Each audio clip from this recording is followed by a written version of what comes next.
Good morning, everybody. As we go to the Chitas of today, we're holding the new Parsha, Parshas Emor. We're holding on chapter 21, verse number 1 in the book of Leviticus.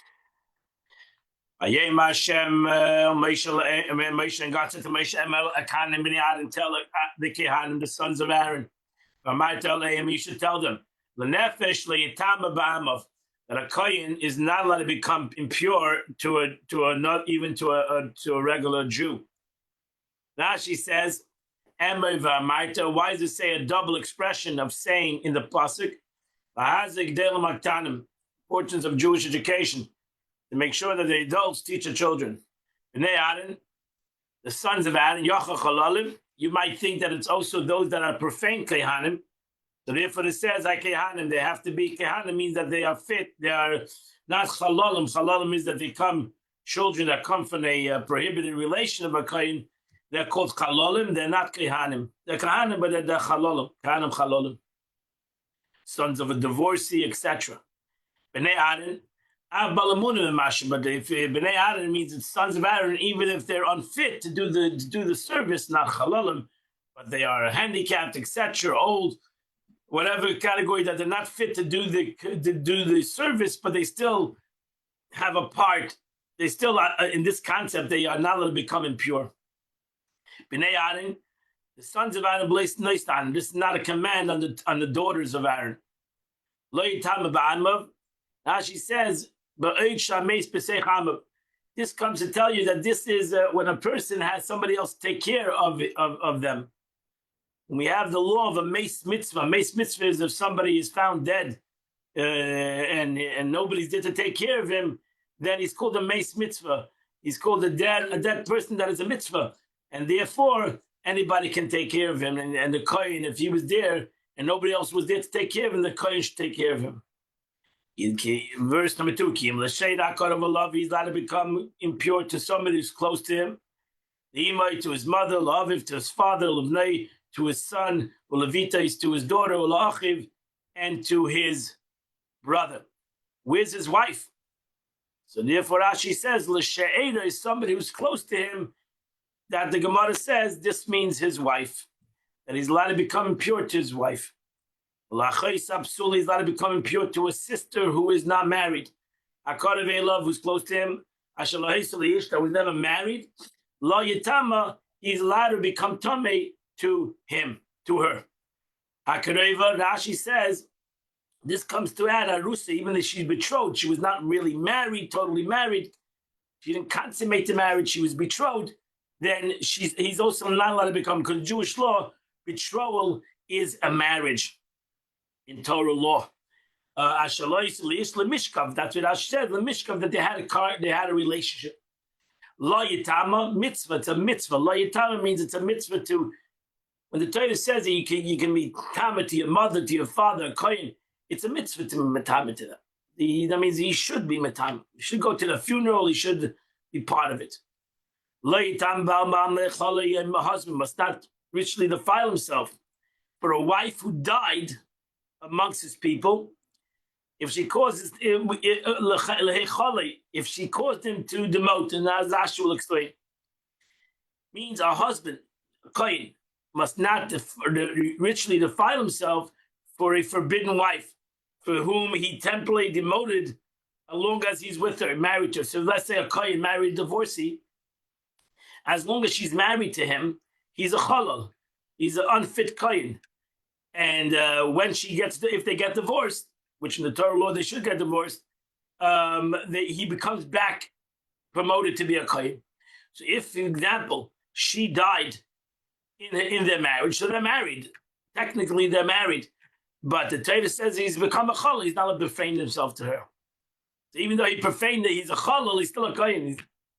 So the straightforward meaning of the verse, a husband must not make himself defiled to a close relative, his wife, as long as she's amongst his people. Meaning, if this lady who she's not married has brothers and whatever, other people take care of her, self-understood. Let the others take care of her. But if there's nobody there to take care of her, then he has to take care of her. She's like any other mace mitzvah that needs to have someone to take care of. Okay. Lo yikru karcha b'reisham. A kohen is not allowed to make a bald spot in his head. And they're either not allowed to shave the corners of their head. They have to leave pace. It's like a regular Jew. And they're not allowed to make cuts in their flesh. Rashi asks a question. In the morning of a person, let's talk about morning of a person, but this is already told by the regular Jew. Why should the Torah tell us by a kohen? If we know this law is by everybody. Rather, the meaning is, since it says regarding the Jews, Beinei Nechem, you have to look at the two psukim. You'll see over there, one pasuk it says over there, between their eyes. Over here it says, all over. So I might think it's only liable in both spots elsewhere in the head. Therefore, the Torah says Bereishim. So we put the two psukim together, face to face, and we see what one is missing and one is added, and we learn one from the other. And that's the way in the Torah and the Dreshus. That's the way we expound upon the Torah. And we learn the detail regarding the Jew through a Gzeda Shava, through prohibition regarding the priest. It says here, Karcha, again, this is the one of the ways the Torah is expounded upon. Over here it says Karcha. In that verse, when it talks about the Jewish people, last week's Parsha, it says Karcha. So we learn the two from one from the other. Just as here refers to the entire head, so too by the Jew refers to the entire head. And just like there, it refers to a person that's in the dead. Over here, doesn't mention about dead. So how do you know we're talking about the dead? So we learn from the Jew, from the regular Jew. Over there, it says from the dead. So we learn one to the other. Again, Rashi says, they're not allowed to cut the corners of their heads. So again, you got to put the verse of the Jew and the verse of the Kohen next to each other. Over there it says tashchisu. Over here it says yigalechu. By the Jew it says to destroy. Over here it says to cut. So what do? You must destroy the edge of the beard. I might think that's forbidden to remove hairs from the beard with a tweezer or smoothing instrument. It therefore says you're not allowed to shave. He's liable only in action of shaving that achieves destruction. That's why there's a big... So we know for sure that using a razor on your face is not allowed. A man should never use a razor on his face because that is tashchis. That is cutting. That destroys the root of the goes to the root of the beard, of the hair.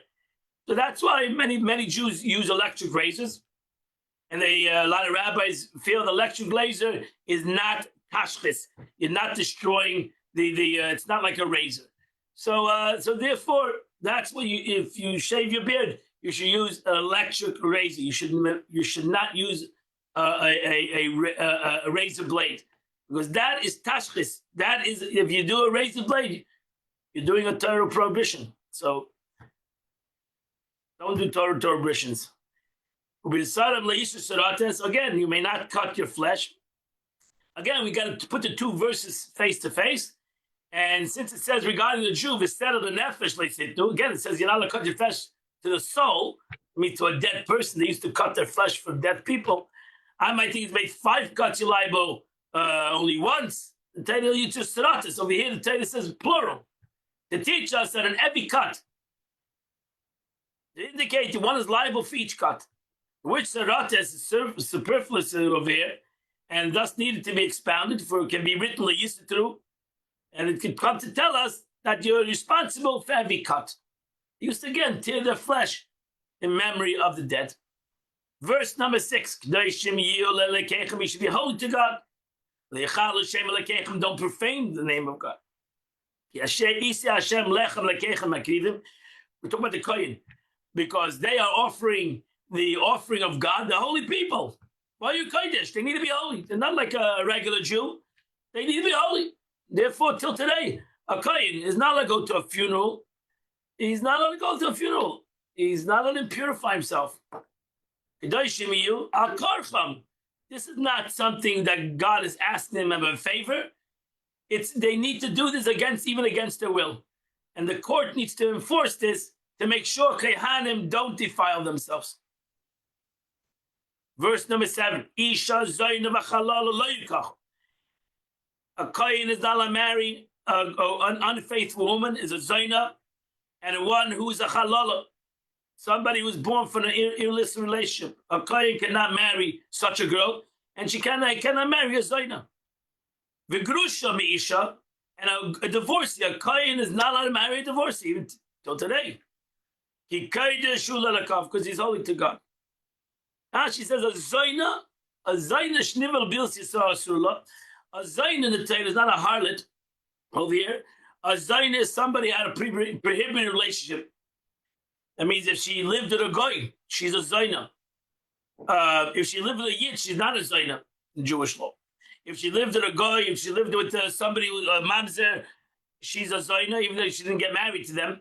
She's a zayna in the Jewish law, and she's not allowed to marry a kohen. She can marry a regular Jew.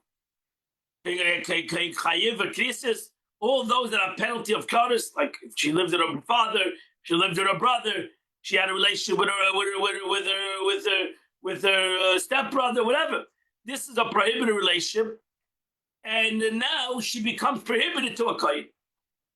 She can get married to a regular Jew. She comes with a kohen. Halala, what's a halala? Halal is demoted. It means that she becomes a halal. Halal means profaned. Means one who is born for a union forbidden for a priest. For example, the daughter of a widow by the high priest, or the daughter of a divorcee, or chalutza. So if a kohen had a relationship with a divorcee, and they had a child, they had a daughter, she's a halala. She can get married to any Jew. She cannot get married to a kohen. By a regular priest, and similarly, one who became demoted from the priest by having forbidden relation with a priest. So all these are called halalim, profane. I mean that they're demoted, and they're not allowed to marry a priest. They should be holy because they offer the food of God. They should be holy to you. I am God who made them holy. I am holy, God who made them holy. Again, vikidashte is a formative action. You shall make them holy al karchay, against their will. Because if a kohen marries a divorcee and he doesn't want to get divorced, you should force him to get divorced. You should make him get divorced. Ash says, treat him with holy manner. How do you treat a kohen holy? The first aliyah, you give a kohen. That's it.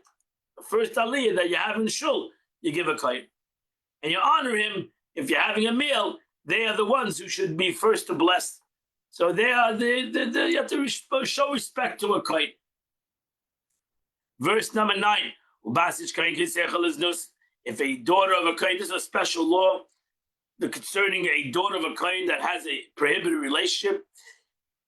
If a bas kohen kisechel is nus, if a bas kohen that desecrates on account of committing adultery, as a via mechalela, she not only is mechalel herself, she's mechalel her kohuna, she's mechalel her family. This is where the goyim took family honor. This is what they took this verse in an extreme way. But they learned it from this verse. Be'esh tisarif.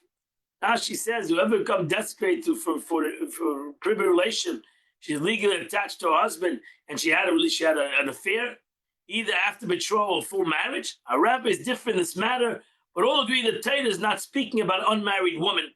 The Torah is not, and that's where they went crazy. But family, because we're talking about a married woman. Now, a married woman, and whether he's a kohen or a regular Jew, is the same law. They're put to death. Both of them are put to death. But the difference, the Torah, Gzeres HaKosov, is that a bas kohen is put to death differently. Why? That's what the Torah says.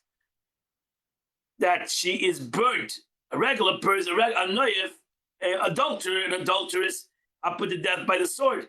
A bas kohen is burnt. They didn't burn by the stake. They used to pour lead down, whatever. It was pretty rough. They used to pour lead down their throats. If that ever happened, it's not recorded. It's a via machalela schilo bizza. It means she is denigrated, profaned, denigrated his honor of the kohen. And because they say about him, cursed is he, the father of this girl, cursed be he who brought this girl into the world. Verse number 10. And a Kohen Gadol who was anointed, he was anointed and he became the Kohen Gadol to wear the 8 garments. He's not allowed to cut his hair. But Gadol Yifram, he's not allowed to leave his hair uncut, I'm sorry. But Gadol Yifram, and he's not allowed to render his garments. Now she says, he's not allowed to grow with wild hair because of mourning. More than 30 days. A Kohen Gadol, a Kohen Gadol, as long as he's a Kohen Gadol, is not allowed to go to any funeral. And he's not allowed to richly defile himself to even his father and his mother. That's a rough one. A Kohen Gadol is not allowed to come into the room of a dead person. Nafshis Meis, Torah tells us Nafshis, even if there's blood over there, a Kohen Gadol is not allowed to come to even the blood of a person. He's not allowed to purify himself to his father and mother. Wait, he just said he's not allowed to do it to anybody. The answer is, Rashi says, it teaches us again. Keeps on Rashi keeps on saying what the Gemara says. It teaches us a Kohen Gadol could become impure if a Kohen Gadol is walking down the road and he sees a dead body and nobody's there to take care of him. The Kohen Gadol should become impure and take care of this dead body. It's called a mes mitzvah. Verse number 12. Min hamikdash leyetz. A Kohen Gadol is not allowed to leave the service of the Beis Hamikdash. Leyachalis mikdash lakav. He's not allowed to profane the holy things of God. Ki nezer shema mishkas alakav alav. Because he's crowned with the anointing with the oil of God upon him. Ani Hashem. Rashi says he may not even follow the coffin. Furthermore, our rabbis learned from here that the high priest may offer sacrifice when he's anointed, or in the distant stages, and thus this verse meaning even if your father and mother died, he need not leave the sanctuary, but he carries on the service of the Beis Hamikdash. He does not thereby disqualify the service. Scriptures permitted him to perform it, or we may infer that a regular priest who officiates anointing does disqualify it. So a regular priest, if his father died, Has v'shalom, then he has to stop doing the avodah, and he has got to go take care of the sin of his father' death. Kohen Gadol should continue doing the avodah. Verse 13. Hu isha b'solel yikach. A Kohen Gadol has to marry a virgin. Verse 14, Almana, Ugrusha, V'chalana, Zaina, a Kohen Gadol is not allowed to marry an Almana, a widow, a divorcee, a person who's profaned, a person Ki Besula, Ba'ama, Yikachama, a Kohen Gadol needs to marry an unmarried woman. Again, Chalala, Rashi says, that was born when somebody who was defiled from the Kohen.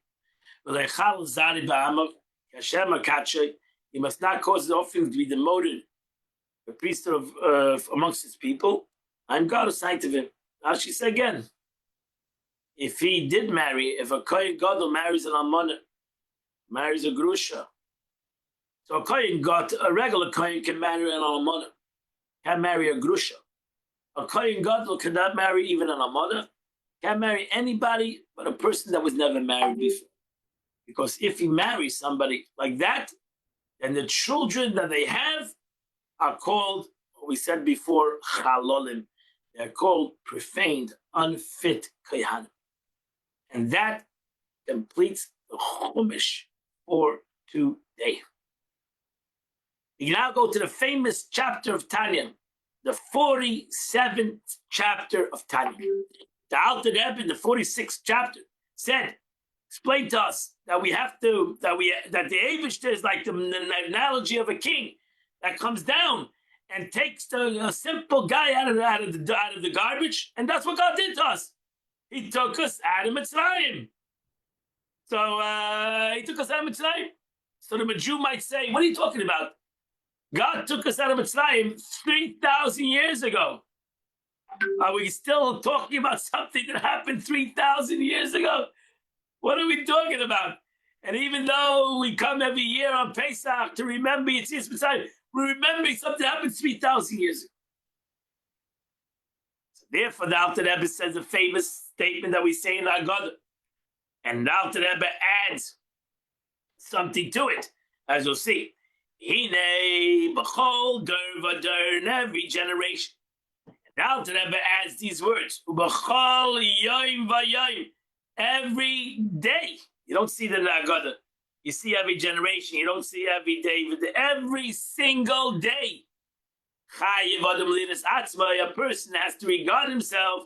He has to feel like went out of Egypt today. God took him out of Egypt today. So the text side in the Mishnah except that the Alter Rebbe inserts a phrase in every day. For Exodus is not only an event that took place in every generation, it is only a daily event.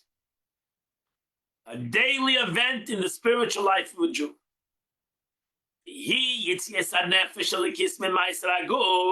This refers to the release of the divine soul. When a Jew does a mitzvah, when a Jew learns Torah, it's Yetzias Mitzrayim. For my neshama, I'm taking my neshama out of Mitzrayim. I'm taking him out of Egypt.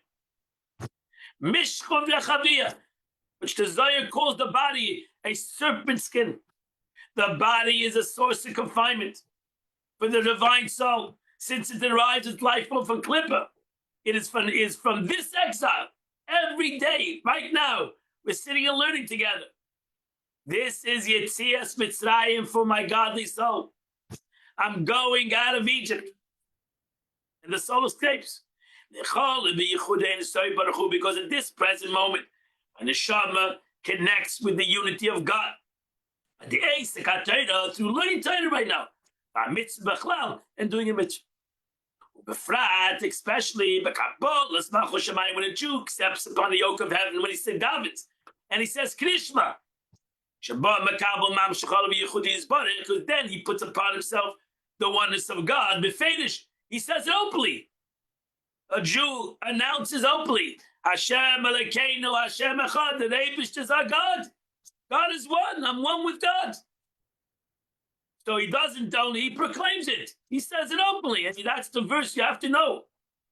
You have to comprehend when you say that verse. As I explained above. We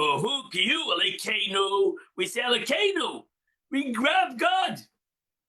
We say God. We say our God like we say in the verse. The God of Abraham.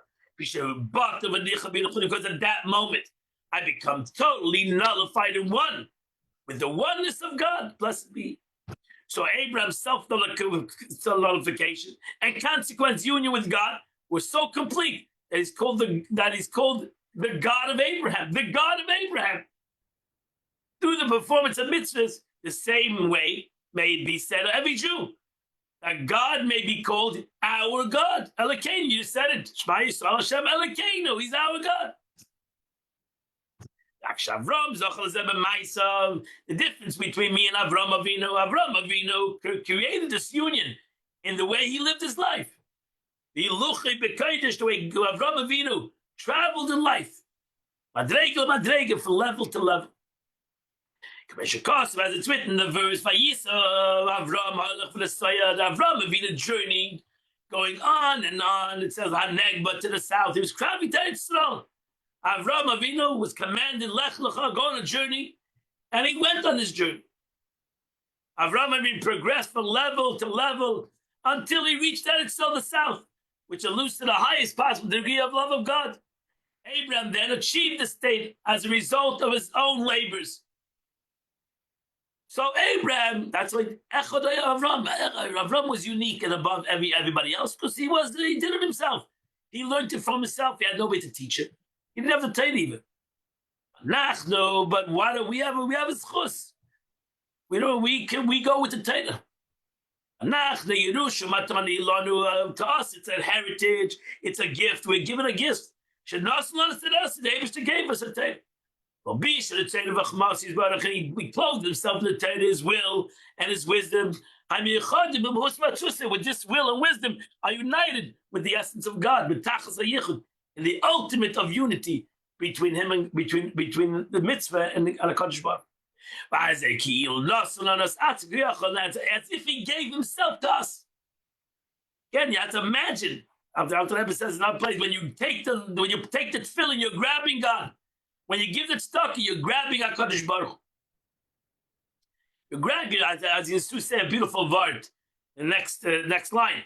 So since it was will be our one with Him through Torah and study performance and mitzvah, we are able to take Him, take the Eibishter, as it were, and be united with Him. Which comes to Bezer HaKadosh, as brought down in the Zohar, Al-Apostle, v'yichu li truma. If you take the word v'yichu li, we translate take for me, but really v'yichu li means take me. V'yichu li, take me truma. So the Zohar said the li kalei ma'isi, me take me means me.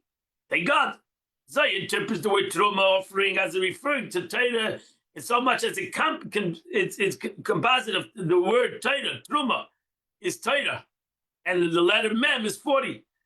Zohar goes on to explain that through truma, through Torah, a Jew is able to take me. Take me. You want to take me? Learn Torah that was given in 40 days. Take God. Truma, tough, reish. So you have the word truma, tough, reish. Take the mem out. You take the mem out of the word truma. What do you have? You have to put the vav before the reish also. You have the word Torah. It should have said, so really, if you translate this, you should have said, v'yichuli, take me and an offering. But since me refers to God and the offering refers to the Torah, it seemed that appropriate as the verse to say, take me and take the Torah. But here's even more beautiful. El mashum de kol echad. There's no difference between the Torah and God. So when the Eibishter says, take me and the Torah, it's the same thing. The Torah is the Eibishter. So therefore, it doesn't have a vav by the letter. It says, v'yichuli, take me and Torah. Because by taking me is the Torah, by taking the Torah is me. It's one entity. I am the Torah is me. The one, God and the Torah are truly one. Were the verse to state me and the offering, we might believe that they're two separate entities. When the truth is, there's no difference between God and the Torah. Ayin Sham Hativ. To understand this, learn the Zohar over there, good. This is what we say. This is what we say. You given to us, O Lord, our God, with love. Because of His great love of us. The Eibishter says, I want to become your God because I love you. Because I love you. That's the humility of HaKadosh Baruch Hu. The greatest humility, the greatest chesed. The Eibishter who is infinite says, I want to become part of you. I want to unite with you. Granted us the gift. That's a matana. Nobody deserves this. Nobody. That's not a reward. This is simply a matana, HaKadosh Baruch Hu, the greatest gift of God that He gave us. This He gave Himself to us. And this is the gift. Unite with us, with Him, as it's stated. It says also the pasuk, for the light of your countenance you have given us, O Lord of God.